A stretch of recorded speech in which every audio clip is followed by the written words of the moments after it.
क्या है, electric measurement. तो इलेक्ट्रिकल मेजरमेंट में हम डिफरेंट स्ट्रक्चर पर डिफरेंट स्ट्रक्चर्स पढ़ेंगे, डिफरेंट प्रोग्राम्स पढ़ेंगे, ठीक है, डिफरेंट इंस्ट्रूमेंट्स के बारे में पढ़ेंगे जो कि इलेक्ट्रिक करंट को मेजर करने के लिए इस्तेमाल किए जाते हैं। तो इसमें पहला एप्लीकेशन आ जाता है अपना व्हीटस्टोन ब्रिज। व्हीटस्टोन ब्रिज अपना पहला एप्लीकेशन यही सेम टू सेम केस अपन ने कैपेसिटेंस के केस में भी पढ़ा था, ठीक है। मैंने प्री पीरियड एक डायग्राम पहले से ही बना दिया है, तो इसको स्टार्ट करते हैं। तो व्हीटस्टोन ब्रिज क्या होता है, सबसे पहले ये समझ लेते हैं। व्हीटस्टोन ब्रिज एक मैकेनिकल सेटअप होता है, एक इंस्ट्रूमेंट सेटअप होता है जिसमें 4 रेजिस्टेंस प्रेजेंट होते हैं और उन 4 रेजिस्टेंस के बीचों बीच एक गैल्वेनोमीटर प्रेजेंट रहता है, ठीक है। तो इस पूरे सेटअप को क्या बोला जाता है, व्हीटस्टोन ब्रिज का सेटअप। अब इसमें फाइनली कंक्लूजन क्या आता है वो तो आपको आखिरी में ही पता चलेगा। चलो, तो सबसे पहले मैं क्या, एक मेरे पास सर्किट दिया हुआ है, तो मैं इसमें वोल्टेज के हिसाब से, पोटेंशियल डिफरेंस के हिसाब से करंट का डायरेक्शन डिसाइड कर लेता हूँ। तो इधर साइड होगा, ठीक है, इसमें अपन लगाएंगे किरचॉफ्स लॉ रूल, ठीक। तो यहाँ पर से जब करंट आएगा तो ये 2 पार्ट्स में डिवाइड हो जाएगा। तो मैं नीचे वाले को मान लेता हूँ I1 और ऊपर वाले को मान लेता हूँ I2, ठीक है। नीचे वाले को मान लेता हूँ I1 करंट नीचे वाले में फ्लो होगा और ऊपर वाले में I2 करंट जाएगा।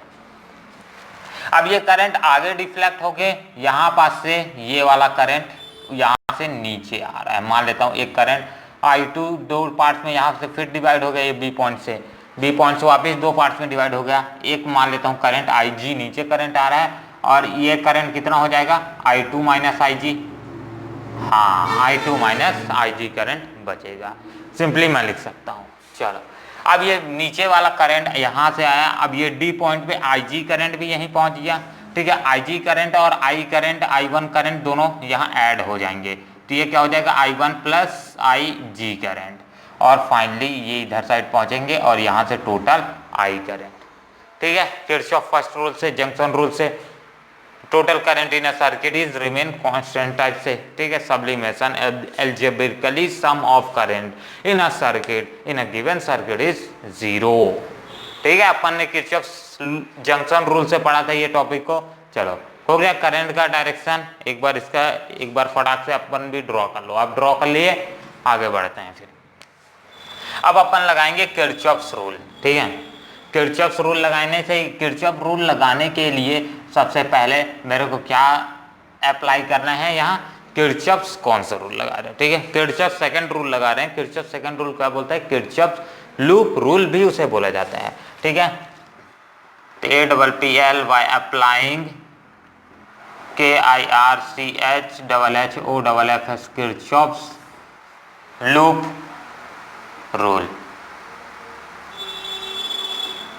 ठीक है। ब्लैक से करता हूं तो ज्यादा मजा आएगा, परफेक्शन ज्यादा मिलेगा, ठीक है। Applying Kirchhoff's loop rule in, कौन सा लूप में लगा रहे हैं ये सबसे पहले डिसाइड कर ले। तो पहले मैं एक ये लूप ले लेता हूं, दूसरा एक ये लूप ले लेता हूं। लूप के हिसाब से किरचॉफ्स रूल में अपने को एक क्लोज लूप ही लेना है। तो कौन सा लूप ले रहा हूं, ADBA, ठीक है। तो सिंपल, अब जब यहाँ डिसाइड हो जाता है तो अपने को क्या लगाना है, किरचॉफ्स रूल लगाना है, क्या लगाएंगे, ये सब डिसाइड करने के बाद अपने को करंट के हिसाब से यहाँ सबकी डायरेक्शन पुट कर देना है। तो करंट इधर साइड फ्लो हो रहा है नीचे साइड, तो करंट जो पहला टर्मिनल करंट से टकराएगा वो पॉजिटिव टर्मिनल बन जाएगा। उसके बाद आखिरी वाला रेजिस्टेंस का नेगेटिव, तो पॉजिटिव नेगेटिव, ये भी इसी तरह से पॉजिटिव, ये नेगेटिव, ये भी। अब ये इधर साइड से आया, ठीक है। ये करंट के हिसाब से पॉजिटिव और ये नेगेटिव, ये वाले करंट के हिसाब से पॉजिटिव नेगेटिव, कंप्लीट। और इसके हिसाब से ये पॉजिटिव और ये नेगेटिव। चलो, हो गया, करंट का भी डायरेक्शन हो गया, खुचुर पुचुर। चलो, तो अब एक सर्किट चूज कर लेते हैं। जैसे मैं ये वाला सर्किट अभी लेके चल रहा हूँ, तो इसमें अप्लाई कर रहा हूँ किरचॉफ्स रूल। तो सबसे पहले यहाँ पास से यहाँ आगे जाता हूँ, तो इस वाले रेजिस्टेंस में अपने को एक ब्रेक मिलता है। तो ये क्या हो जाएगा, पॉजिटिव से नेगेटिव R इंटू I क्या है, I1 है, ठीक है। फिर यहाँ से यहाँ कोई ब्रेक नहीं है, यहाँ पास ब्रेक आया G पे। नेगेटिव से पॉजिटिव यानी पॉजिटिव G इंटू कितना करंट है इस सर्किट में, इस वाले वायर में IG करंट है, तो IG करंट लिख देंगे। इसके बाद नेक्स्ट आता है, यहाँ पास से अपने को इधर आना है, तो नेगेटिव से पॉजिटिव, पॉजिटिव, तो ये क्या आ जाएगा, नेगेटिव से पॉजिटिव, तो P into current, I2 current है तो I2 करंट, ठीक है। चलो अब इज इक्वल्स टू सर्किट यहाँ पास पहुंच गया वापिस, तो circuit close is equals to 0। चलो अब इसको थोड़ा सा और एक बार अगर थोड़ा सा और मैं सॉल्व कर देता हूं तो क्या लिख सकता हूं, अभी फिलहाल के लिए एक चीज और समझ लो। देखो व्हीटस्टोन ब्रिज के सेटअप क्या होता है, सेटअप एक ऐसा सेटअप होता है अगर इसका और इसका रेशियो और इसका रेशियो सेम आ जाता है तो ये वाले सर्किट से कोई करंट फ्लो ही नहीं होता है, ठीक है। मतलब P by R ratio Q by S अगर इक्वल है तो अपन कह सकते हैं कि ये वाले वायर से कोई करंट फ्लो नहीं होगा, ठीक है। तो assuming no current flow through wire, कौन सा, थ्रू वायर IG, ठीक है। IG करंट क्या मान के चल रहा हूं, थ्रू अ वायर, जिसमें वायर एक ऐसा वायर जिसमें IG करंट फ्लो हो रहा है, तो IG करंट यहाँ क्या हो जाएगा 0। तो इसी वाले सर्किट को मैं अगर थोड़ा सा और ऊपर मॉडिफाई कर देता हूं अभी के अभी, तो ये क्या लिख सकता हूं, माइनस R I1, ये वाला पूरा का पूरा 0 हो जाएगा, टर्म 0, और इज इक्वल्स टू, इधर इसको उधर साइड भेज दे रहा हूँ, पहले शुरू में ही भेज देते हैं, तो ठीक है, इक्वल्स टू साइन के उधर, तो ये माइनस PI2, माइनस माइनस क्या हो जाएगा प्लस, तो सिंपली इस इक्वेशन को और थोड़ा सा मैं आगे लिखता हूँ, तो RI1 is equals to PI2, ये आ गया मेरा इक्वेशन 1, ठीक है, हो गया यहाँ तक। चलो आगे बढ़ते हैं, अब फिर से अप्लाई करेंगे किरचॉफ्स रूल्स बट एक दूसरा लूप लेकर के, तो फिर से APPLY अप्लाइंग, कि इस बार के बस लिखे दे रहा हूँ, ठीक है, कि किरचॉफ्स लूप रूल इन कौन से सर्किट में अप्लाई कर रहे हैं, DCBD,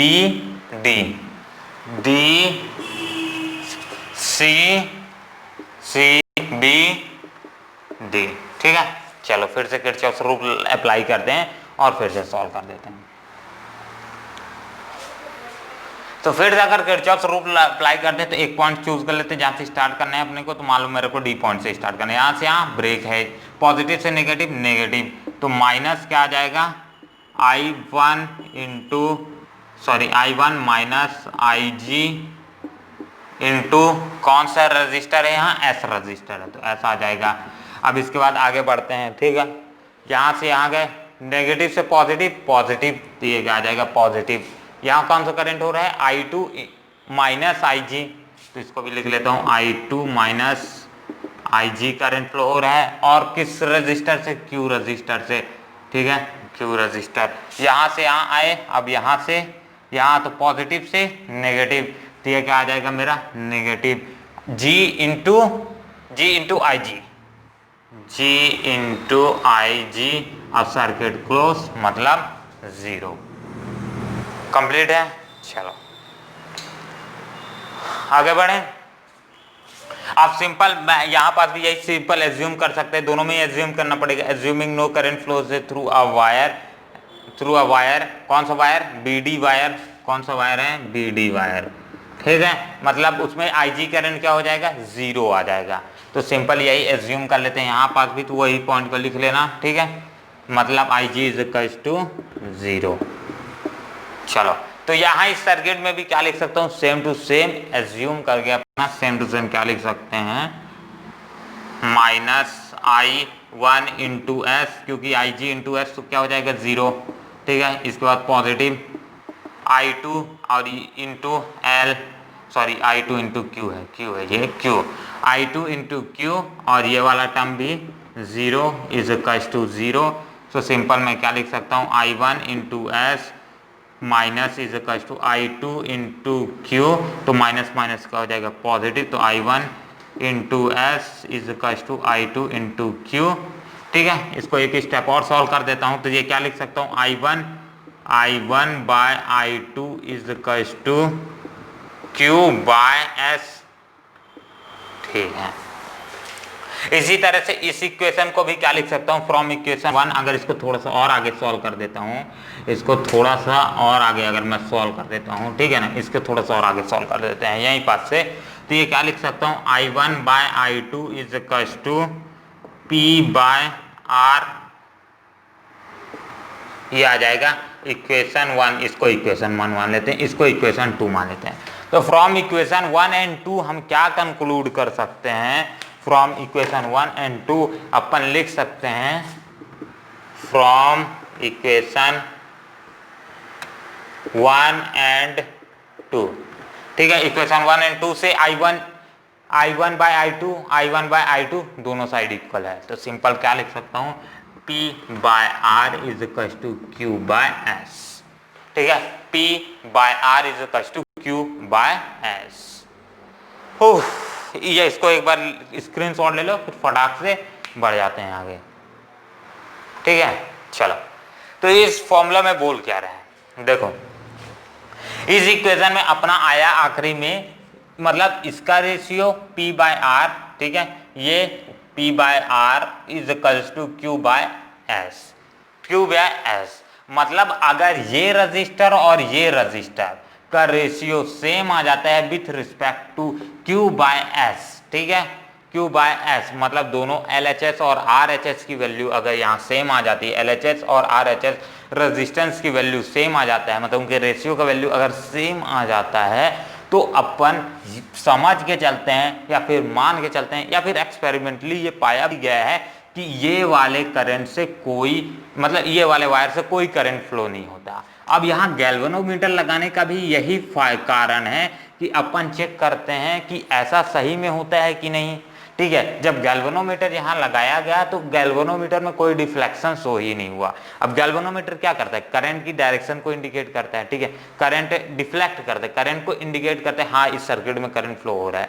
बट यहाँ वाले जब ऐसा रेशियो, मतलब P बाय R, इसका एक एग्जाम्पल ले लेते हैं, जैसे P इज इक्वल टू क्या आ गया 1, ठीक है, R इज इक्वल टू क्या आ गया 2, ये मान लेते हैं Q इज इक्वल टू कितना आ गया 2, और S इज इक्वल टू कितना आ गया 4, 2 बाय 4 काट देंगे तो कितना आ जाएगा 1 by 2, simple 1 by 2 is equal to 1 by 2, ये भी हो जाएगा, ठीक है। मतलब ये वाला रेशियो और ये वाला रेशियो क्या है, इक्वल है। तो अपना इस कंडीशन पे ये वाले वायर से, मतलब जी यानी गैल्वेनोमीटर से सिंपल समझ सकते हो, उससे कोई करंट फ्लो नहीं होगा। तो एक फटाक से इसका स्क्रीनशॉट हो जाए, फिर आगे बढ़ते हैं। अब क्या क्या बातें अपने को ध्यान रखना है, ठीक है, जब ऐसा सर्किट को सॉल्व करेंगे, ऐसा व्हिटस्टोन ब्रिज को अप्लाई करते हैं, तो इसमें क्या क्या बातें अपने को ध्यान रखना है जो कि इंपॉर्टेंट है एग्जाम पॉइंट ऑफ व्यू से भी। मान लो इस वाले केस में क्या होता है, उधर साइड को थोड़ा सा रब कर दूं क्या, किधर साइड का रब कर दूं, अपन पूरा ही रब कर देते हैं, इधर साइड का भी रब कर देते हैं, आखिरी का इक्वेशन को छोड़ के, क्योंकि अभी वापस समझाना पड़ेगा आगे, तो इसीलिए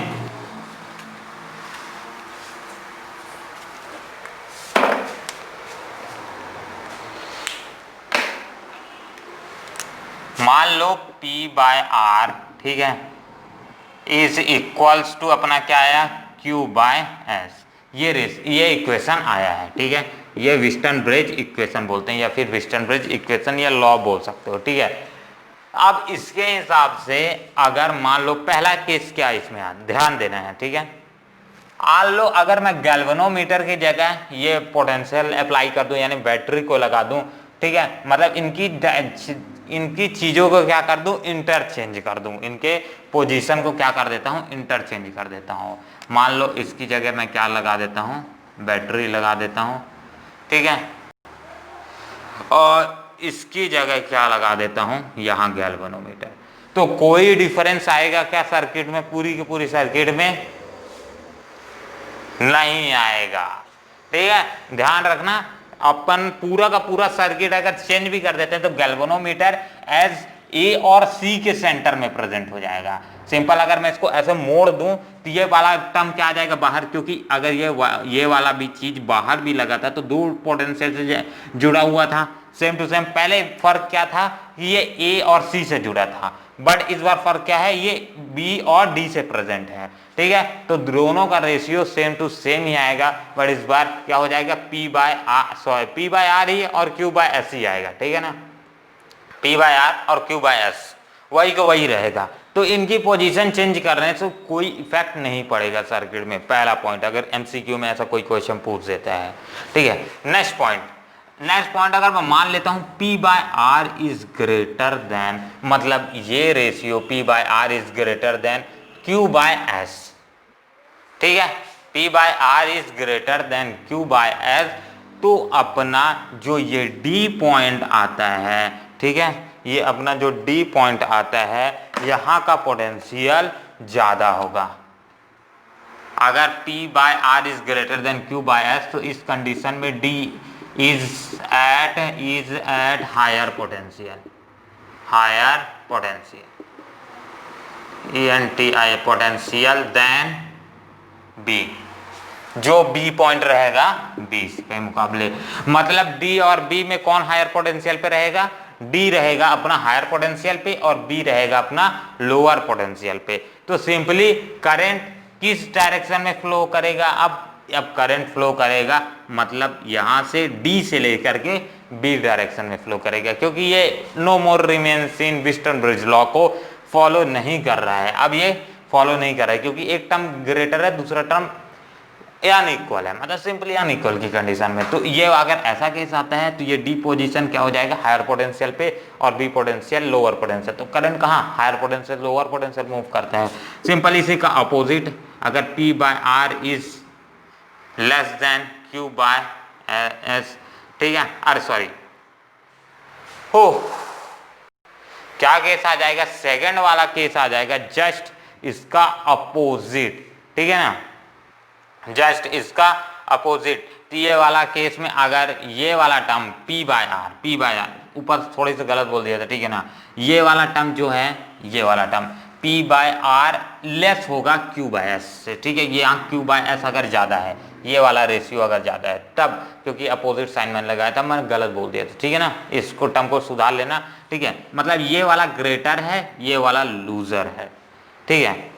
तो जिसके तरफ अगर ऐसा साइन आता है, ठीक है, तो उस समय पे D हायर पोटेंशियल पे रहेगा, D ही हायर पोटेंशियल पे रहेगा, इधर का टर्म का सही है, D हायर पोटेंशियल पे रहेगा, B लोअर पोटेंशियल पे रहेगा, करंट D से B फ्लो करेगा। बट अगर ये थोड़ा सा चेंज हो जाता है, मतलब P बाय आर, मतलब ये वाले अगर ज्यादा पोटेंशियल पे आ जाता है, मतलब इनका रेशियो ज्यादा आता है एज कंपेरिजन टू इसके रेशियो से, ठीक है। तो इस बार अपना B हायर पोटेंशियल पे रहेगा, B at is the higher potential, HIG higher, और D रहेगा लोअर, ठीक है, समझ चलो। और तो करंट कैसे फ्लो होगा, B से D फ्लो होगा। चलो तो इसको भी एक स्क्रीनशॉट ले लो फटाक से, फिर आगे बढ़ते हैं। थर्ड पॉइंट आ जाता है कि दैट अगर BD जो भी अपना पॉइंट है, अगर थर्ड पॉइंट की बात करता हूं, तो अगर द सेंसिटिविटी की बात करते हैं, ठीक है, मीटर व्हिटन ब्रिज की सेंसिटिविटी की बात करते हैं, तो सेंसिटिविटी इंक्रीज करेगी अगर सारे के सारे जो भी रजिस्टर्स यहाँ हैं वो सारे के सारे सेम फेज में प्रेजेंट होगा, मतलब सेम रेशियोज में प्रेजेंट होंगे, तो ज़्यादा क्या होगा, इसका सेंसिटिविटी और ज़्यादा इंक्रीज हो जाएगी, मतलब उस समय मैक्सिमम माना जाता है सेंसिटिविटी। तो एक फटाक से इसका स्क्रीनशॉट ले लो, फिर नेक्स्ट स्टार्ट करते हैं पोटेंशियोमीटर, ठीक है। चलो तो इसको रब कर देते हैं और नेक्स्ट अपना स्टार्ट करते हैं मीटर ब्रिज के बाद पोटेंशियोमीटर देख लेंगे, ठीक है ना, क्योंकि मीटर ब्रिज व्हिटन ब्रिज का अप्लाइड एप्लीकेशन होता है या फिर एक्सपेरिमेंटल एप्लीकेशन आप बोल सकते हो। तो नेक्स्ट अपना आ जाएगा metre bridge, METER metre, BREIDGE bridge, ठीक है, मीटर ब्रिज। तो मीटर ब्रिज का एक सक्सेसफुली एक छोटा सा डायग्राम बना देता हूँ सबसे जल्दी इस तरह से इसका डायग्राम आ जाएगा।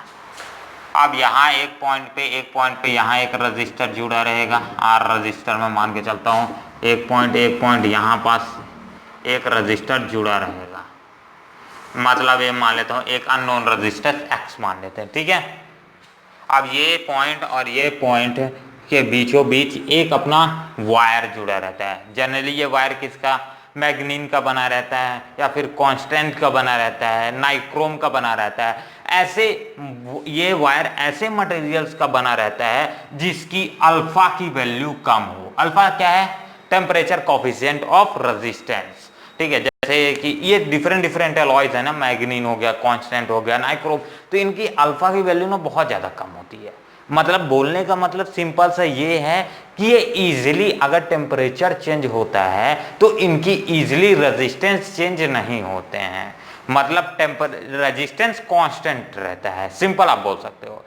तो अल्फा की वैल्यू, जैसे ये मटेरियल हो गया, मैग्नीन हो गया, ठीक है, कांस्टेंट हो गया, फिर से नाइक्रोम वही, तो इनकी ऐसे मैं अगर इनका टेम्परेचर बढ़ा रहा हूँ तो इनका और मटेरियल्स क्या होते हैं, जैसे कॉपर हो गया, जिंक हो गया, ठीक है, डिफरेंट एलिमेंट्स, आयरन हो गया, तो उनका अगर टेम्परेचर बढ़ा रहा हूँ ना तो उनका रेजिस्टेंस बढ़ता है। बट ये सारे एलिमेंट्स का रेजिस्टेंस नहीं बढ़ता है क्योंकि ये डिफरेंट मेटल्स के मिक्सचर्स होते हैं।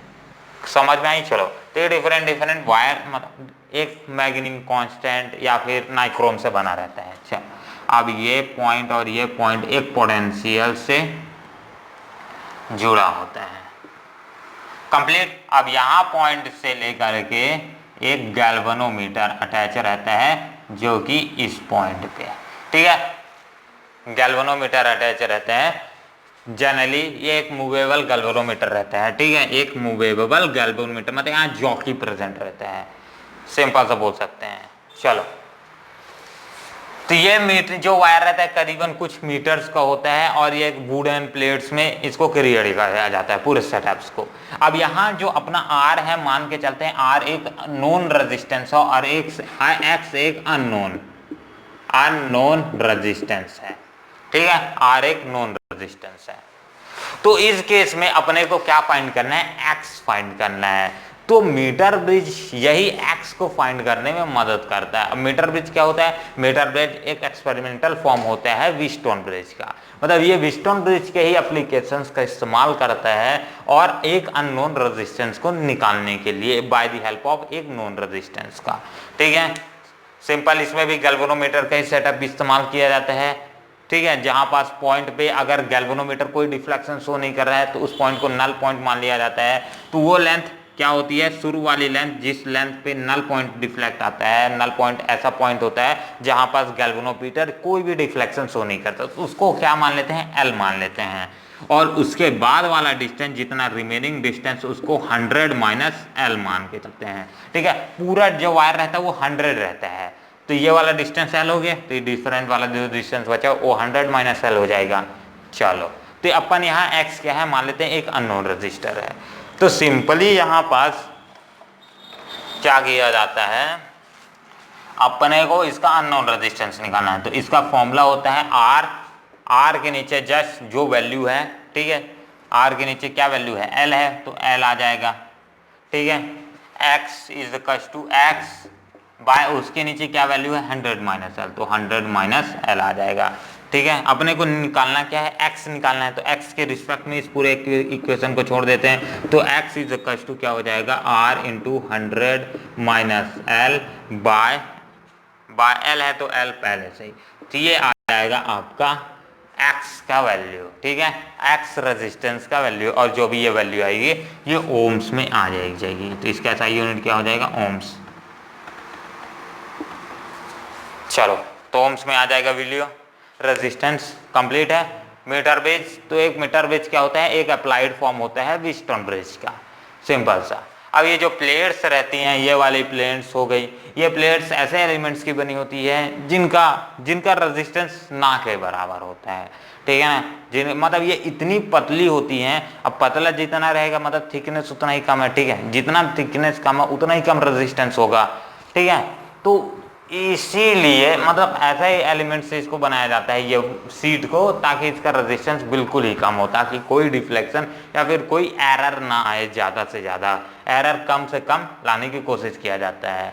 चलो, तो इसका एक स्क्रीनशॉट ले लो, फिर फटाक से आगे बढ़ते हैं। चलो, कंप्लीट है। अब नेक्स्ट टॉपिक अपना आता है